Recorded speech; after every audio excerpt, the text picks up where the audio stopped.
नमस्कार दोस्तों, कैसे हैं आप सब? चलिए आज की कहानी शुरू करते हैं। मेरा नाम मीना है। मैं नोएडा के एक कस्बे की रहने वाली हूँ।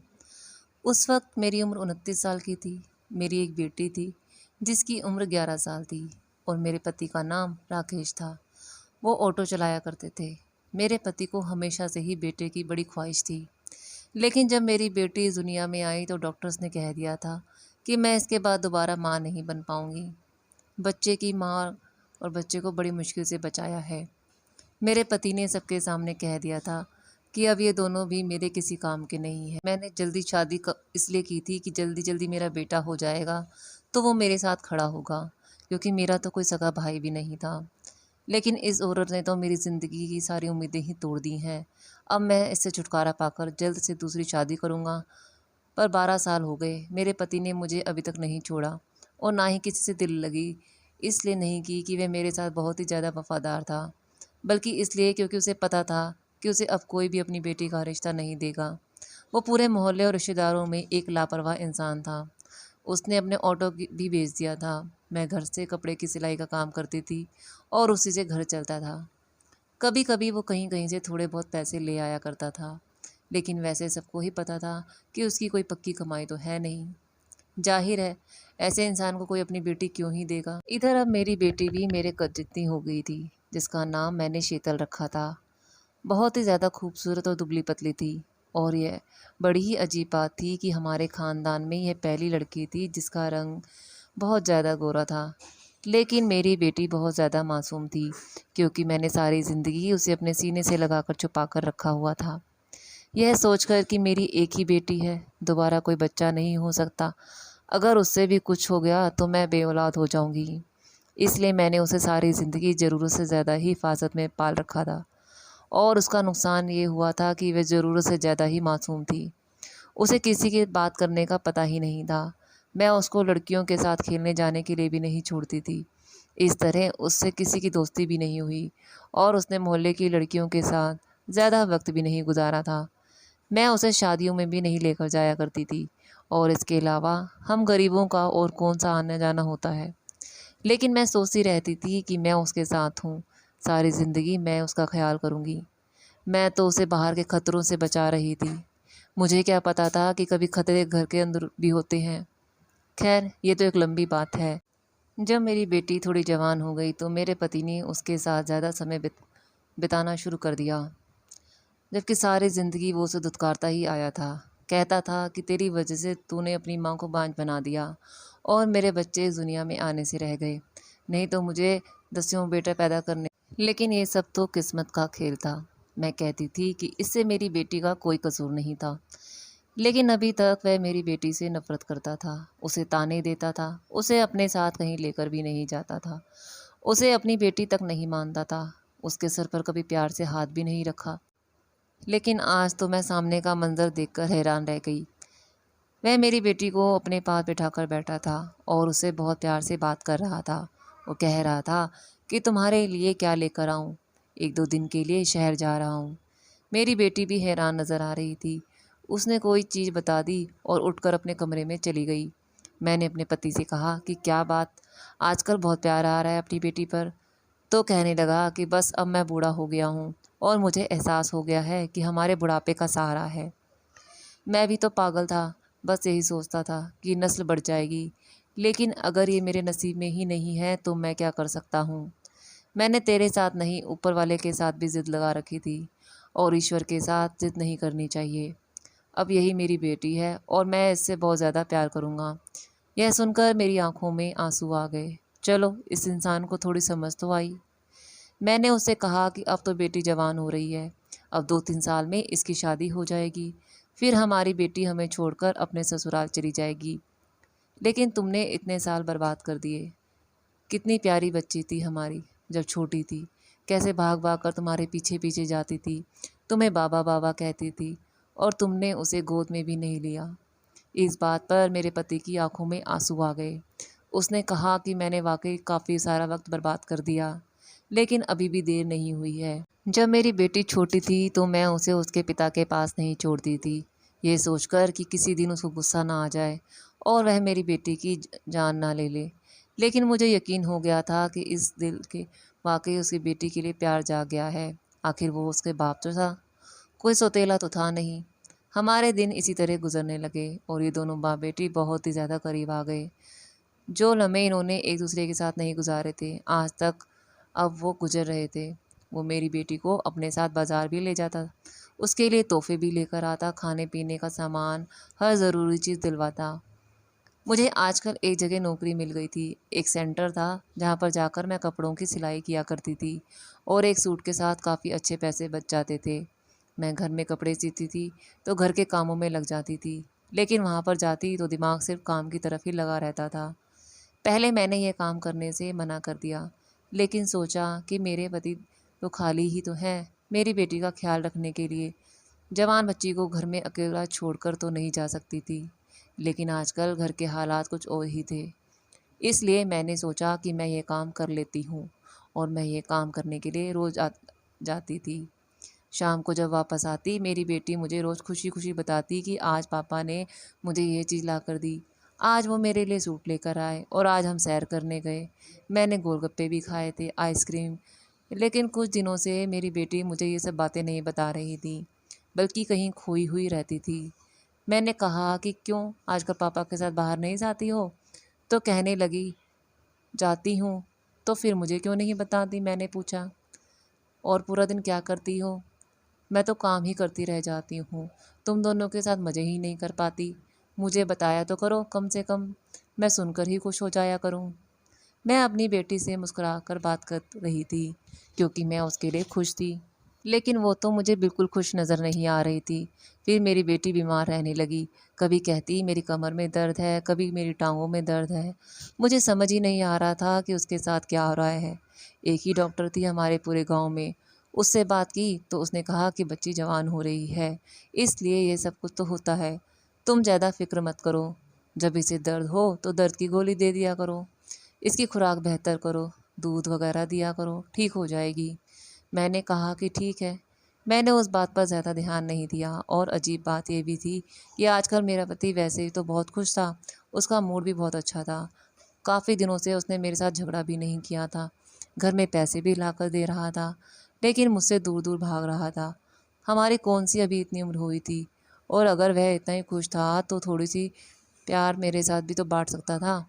सारी ज़िंदगी तो मेरे साथ वो लड़ता ही रहा, लेकिन वो मुझसे ऐसे दूर भाग रहा था जैसे मैं उसके लिए घर में हूँ ही नहीं। मैं उस बात पर थोड़ी हैरान थी, लेकिन मेरे इतने काम थे कि मेरे पास कुछ और सोचने और करने का वक्त भी नहीं था। एक दिन मैंने अपने पति को कहा कि अपने बेटे के लिए कोई रिश्ता देखते, शादी होते होते भी 1-2 साल तो लग ही जाएंगे, और लड़की जवान भी हो रही थी। अभी तक हम लोग भी जवान हैं और देखो भगवान की करनी, हमारी बच्ची भी जवान हो गई। हमने कौन सा ऐसे नौकरी करवानी है, जब कुछ नहीं करवाना तो शादी करवा देते हैं।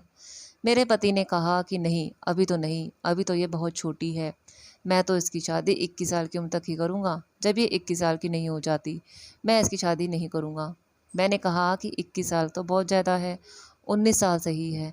तो उसने कहा नहीं, जब तक लड़की समझदार ना हो जाए उसकी शादी नहीं करनी चाहिए, इससे पहले उसकी शादी कराना जुल्म होता है। मैंने कहा कि काश मेरे बारे में भी कोई ऐसा सोच लेता, तुमने तो मुझ पर 17 साल की उम्र में ही जुल्म ढाना शुरू कर दिया था। उसने कहा कि हम तो अनपढ़ जाहिल लोग थे, हमें किसी बात का पता नहीं था, कोई सलाह देने वाला भी नहीं था, हमारे माँ बाप भी हमारी तरह ही थे, लेकिन अब हमने दुनिया देख ली है तो अब हम भी ऐसा फैसला नहीं कर सकते, और फिर हमारी एक ही तो बेटी है। मेरे पति ने यह बात बड़े लाड प्यार से की थी, वरना सारी ज़िंदगी इस बात को उसने मेरे लिए तो ना ही बना दिया था कि एक ही बेटी पैदा कर पाई। उसके बाद बांझ हो गई, क्या करूं मैं इसका? ये कोई मेरी नस्ल थोड़ी बढ़ाएगी, मेरा खर्चा करवा कर अपने घर चली जाएगी। बहुत दिल दुखाता था, लेकिन मैंने उसे माफ़ कर दिया यह सोचकर कि वो मेरी बेटी का ही भाव है। लेकिन मुझे क्या पता था कि एक दिन वह कुछ ऐसा कर बैठेगा कि मैं उसे कभी माफ़ नहीं कर पाऊंगी। एक दिन मुझे मेरी बेटी की तबीयत सुबह से ही कुछ ठीक नहीं लग रही थी, और फिर ऐसा हुआ कि वो दोपहर तक तो बेहोश ही हो गई। मैं उसे डॉक्टर के पास ले गई तो डॉक्टर ने ऐसी बात बताई कि मैं तो सुनकर हैरान हो गई। मैंने कहा कि मेरी बेटी ऐसी बिल्कुल नहीं है। उसने कहा कि आपकी बेटी के साथ वही हो रहा है जो नहीं होना चाहिए, मैं अपनी बेटी को घर लेकर आई और फिर उसके मुंह पर थप्पड़ मार के पूछा कि तू किसी के कोई चक्कर तो नहीं चलाया। वह मेरे पैरों में रुक गिर कर रोने लगी कि मैंने ऐसा कुछ भी नहीं किया। फिर उसने मुझे ऐसी बात बताई कि आज ऐसा लगा कि जैसे आसमान मेरे सर पर गिर गया हो, मेरे पैरों के नीचे से ज़मीन ही खिसक गई हो, दुनिया के सारे पत्थर जैसे मुझे ही लग रहे। मेरी आंखें भर गईं। मैंने अपने आप को कमरे में बंद कर लिया और 3 घंटे बाहर बाद निकली और बेटी से पूछा, ये झूठ तो नहीं बोल रही? उसने कहा कि सच बोल रही हूँ माँ, मेरी बात का यकीन कीजिए। फिर रात को मेरे पति ने ऐसा मंजर देखा कि वह हैरान रह गया। मैंने अपनी बेटी को अपने कमरे में सुलाना शुरू कर दिया। मेरे पति ने कहा कि उसको यहाँ क्यों सुलाया है, इसका तो अपना कमरा है। मैंने कहा कि अब से ये यहीं सोया करेगी। कहा कि फिर मैं कहाँ जाऊँ? तो मैंने उसे कहा कि तुम्हारी जहाँ मर्जी है वहाँ चले जाओ। मेरे पति ने कहा कि तुझे क्या हो गया है, तूने अपना मुंह क्यों बना रखा है? मैंने कहा कि मैंने मुंह नहीं बनाया है, मैं अपनी बेटी को गले से लगा कर ही सोऊंगी। और अभी भी मेरी आंखों में से आंसू निकल रहे थे। अगले दिन से मैंने काम पर जाना भी छोड़ दिया था और फिर से घर में ही कपड़े सीने लगी थी। मेरे पति ने मुझसे कहा कि मैं काम पर क्यों नहीं जा रही हूँ, तो मैंने कहा कि मैंने काम छोड़ दिया है। मेरी इस बात से वो बहुत हैरान हो गया। उसने कहा कि इतनी अच्छी नौकरी क्यों छोड़ती हो? मैंने कहा कि हाँ, मैंने छोड़ दी है, और वैसे भी तुम्हें क्या, अच्छा हो या बुरा, मेरा दिल नहीं किया, मैंने छोड़ दी। और तुम भी अपने तवज्जो उस पर मत दो, अच्छी बात नहीं है, इसलिए अपने काम को बदलो। यह सुनकर मेरे पति ने मुझे हैरानी से देखा। पता नहीं क्या बोलती रहती है ये पागल औरत। दरअसल उसको मेरी बातें समझ में आ गई थीं। इतना तो वो कोई छोटा बच्चा नहीं था। मेरा इशारा यही था कि वो अपने काम को सुधार ले, और वो इस बात पर लड़ाई करता कि इसको कमरे से निकालो। मैंने अपने पति से कहा कि मुझे कोई ज़रूरत नहीं है तुम्हारे, और वैसे भी तुम्हारा मेरे बगैर गुजारा होता है, तो अब क्या है? उसने कहा कि पत्नी हो तुम मेरी, मुझे तुम्हारी ज़रूरत है। मैंने कहा कि लेकिन मुझे तुम्हारी कोई ज़रूरत नहीं है, साथ ही सोएगी। अगर तुम्हें कोई मसला है तो फिर मैं अपनी बेटी के कमरे में चली जाती हूँ। लेकिन उस कमरे के अंदर दरवाज़ा नहीं था, इसलिए मैं वहाँ नहीं जाना चाहती थी। हम लोग गरीब थे, हमें एक दरवाज़ा लगाना भी मुश्किल था। दिन इसी तरह गुजरने लगे और मेरी बेटी की तबीयत ठीक होने लगी। मैं घर में काम नहीं करती थी, इसलिए मुझे बहुत नुकसान हो रहा था। हमारे घर के हालात फिर से ख़राब हो गए। मेरे पति ने सामान लाना फिर से छोड़ दिया। अब मैं उसके साथ अपनी बेटी को कहीं बाहर नहीं जाने देती थी। मैं कमरे में सुकून से सो रही थी। मैंने खाना बनाकर पहले ही किचन में रख दिया था। मेरी बेटी ने मुझे जगाया और कहा, माँ भूख लग रही है, आकर खाना खा लो। मेरा पति भी बाहर बैठा था। हम लोगों ने मिलकर खाना खाया और उसके बाद मुझे होश ही नहीं रहा कि मैं कहाँ हूँ। आधी रात को जब मेरी आँख खुली तो ये देखकर कदम तले से ज़मीन निकल गई कि मेरी बेटी तो मेरे पास नहीं थी।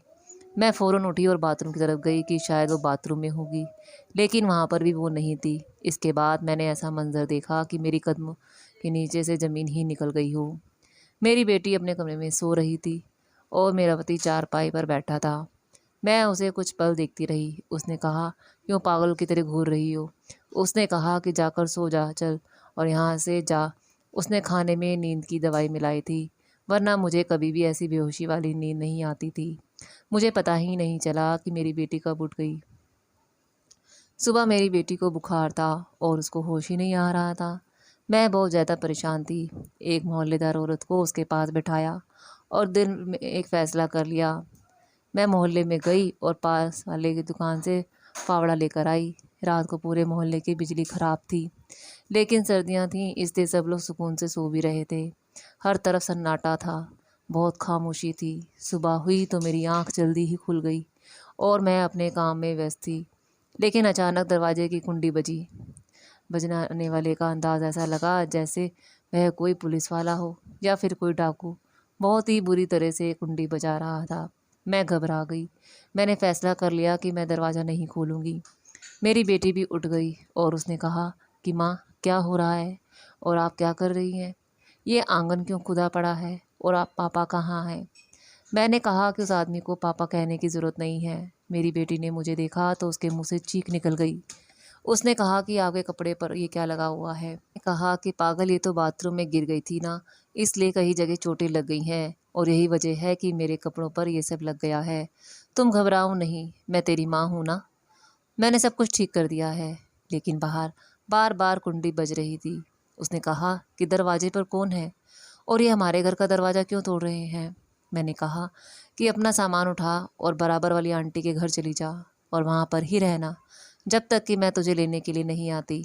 मैं बहुत घबरा गई और मैंने उसका थोड़ा बहुत सामान पैक कर दिया और बराबर वाली के घर भेज दिया। वो मेरी बहुत अच्छी सहेली थी। मैंने अपनी सहेली को अपने सारे ज़ेवर जमा करा दिए थे और कुछ पैसे भी दे दिए थे। मैंने कहा कि जब तक मेरी बेटी तुम्हारे पास है इसका बहुत ज़्यादा ख्याल रखना और ज़रूरत पड़ने पर कुछ दिनों के लिए इसे दूर भेज देना और इसको यहाँ से लेकर चली जाओ। और तू हमेशा कहती थी ना कि तुझे अपने बेटे के लिए बहुत पसंद है, तो तू इसे अपनी बहू बनाना और हमेशा अपने पास रखना। मेरी सहेली को सब कुछ पता था कि मैंने क्या किया है। सच्ची सहेली होने की वजह से वो मुझसे ये वादा करके गई थी कि मेरी बेटी का बहुत अच्छे से ध्यान रखेगी। मेरी बेटी अब मेरी सहेली के हवाले थी। मेरे पास खोने के लिए कुछ भी नहीं था। मैं घर में बिल्कुल अकेली थी। लोग बार बार कह रहे थे कि बहन दरवाज़ा खोलो, नहीं तो हम दरवाज़ा तोड़ देंगे। और जब मैंने दरवाज़ा नहीं खोला तो उन्होंने दरवाज़ा तोड़ने की तैयारी कर ली। मैं डरी हुई थी, पर जिसका डर था वो तो पहले ही हो चुका था। मैंने अपने आंसू साफ कर लिए। कुछ देर के बाद दरवाज़ा टूट गया। पुलिस वाले और कुछ न्यूज़ चैनल वाले अंदर आ गए और सामने का मंजर देखकर हैरान हो गए। उन्होंने जब आंगन खुदा हुआ देखा और वहाँ की मिट्टी को गीला पाया तो वो सारा माजरा समझ गए। फिर पुलिस ने गड्ढे से मिट्टी हटाई तो वहाँ पर मौजूद सब लोगों की आंखें फट गईं। मैं बिल्कुल ऐसे ही खड़ी थी कि जैसे कुछ हुआ ही नहीं हो। वो मुझे हैरान होकर देख रहे थे। लेडी कांस्टेबल ने मेरा हाथ पकड़ा और मैंने कहा कि मुझे कोई अफसोस नहीं है। पूरे मोहल्ले में ये बात फैल गई थी। उन्होंने कहा कि बेटी कहाँ है। मैंने कहा कि वो किसी के साथ भाग गई है, मुझे नहीं पता कि वो कहाँ पर है। मैंने झूठ बोल दिया था। जाहिर सी बात है, मैं नहीं चाहती थी कि वे मेरी बेटी से सवाल जवाब करें और उसे भी पता चले कि मैंने क्या किया है। पर उस वक्त सबसे बड़ा सवाल ये था कि मेरा पति कहाँ था। वो वहीं था जहाँ उसे होना चाहिए था, क्योंकि जो उसने किया था उसके बाद उसकी जगह वही थी। वो लोग मुझे लेकर वहाँ से चले गए। हर इंसान मुझे ऐसे देख रहा था जैसे मैं तो इस दुनिया की हूँ ही नहीं, जैसे मैंने कोई ऐसा काम कर दिया हो जो किसी से उम्मीद नहीं किया जा सकता। तो मैंने कुछ ऐसा किया था, लेकिन उस मुकाम पर पहुंचाने वाला भी मुझे मेरा ही पति था। कोई मेरे करीब नहीं आ रहा था। सब मुझसे ऐसे डर रहे थे जैसे मैं इंसान नहीं कोई डायन हूँ, क्योंकि हरकत ही मैंने कुछ ऐसी कर दी थी। उस पार की दुकान वाले से भी पूछताछ कर रहे थे। उसने कहा कि इसने तो मुझसे कहा था कि मुझे बड़ा सा फावड़ा चाहिए, मेरे घर में कुछ काम चल रहा है। मुझे क्या पता था कि ये औरत ऐसा करेगी। मोहल्ले वाले भी कह रहे थे बहुत अच्छी औरत थी, इतने प्यार से रहती थी, इसका तो कोई मसला नहीं था। हम लोग तो खुद हैरान है। और इसकी बेटी कहाँ है, इसे भी बयान लिया गया और पूछताछ की गई। लेकिन मेरी सहेली ने मेरी बेटी को कहीं दूर पहुंचा दिया था। देखिए बहुत एहसानमंद थी। मीडिया कर्मी में से एक महिला मीडिया वाली ने मुझसे पूछा कि आखिर आपने ऐसा किया क्यों। कर्मी को बताया कि मेरा पति मेरी ही बेटी के साथ गलत संबंध बनाता था, गलत हरकतें करता था। मुझे लगा उसकी मोहब्बत जाग गई है, लेकिन ये मोहब्बत नहीं, ये तो उसकी हैवानियत थी। इसलिए मैंने सोच रखा था कि मैं उसका यही हाल करूँगी। सामने आने के बाद सब लोगों ने कहा कि मैंने बिल्कुल ठीक किया है। आखिर लोगों को भी तो पता चले कि एक माँ क्या कर सकती है अपने बच्चे के लिए। वो कोई सौतेला बाप तो था नहीं, एक सगा बाप अपनी बच्ची के साथ कितनी गलत हरकत कर रहा था। ये सब तो सच के सामने आना ही था। मुझ पर केस चला और कुछ सज़ा मिली, जिसे काटने के बाद मैं आज़ाद हो गई। मेरी बेटी की शादी हो चुकी थी और वो अपनी शादीशुदा ज़िंदगी में बहुत खुश थी। अब उसका एक बेटा भी था। मैं अपनी बेटी को देखकर बहुत खुश थी।